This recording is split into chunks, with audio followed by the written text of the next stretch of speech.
Let's see how to download the Gmail app in your MacBook Neo.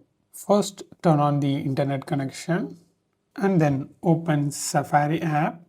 Click the search bar and just type Gmail sign in. Search. Okay. Now just open the first link. You can see this page, or if you see the advertisement page, you need to click sign in. So this is the only way you need to install the app. You need to sign in with your Google account first. So I just enter my Gmail account and click next.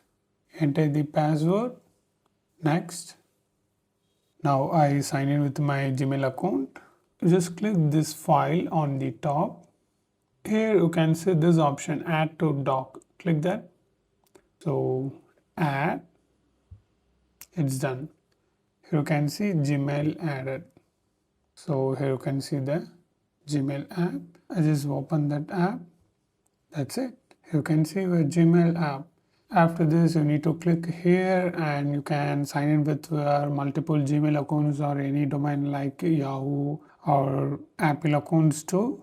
You can manage like on your iPhone or iPad.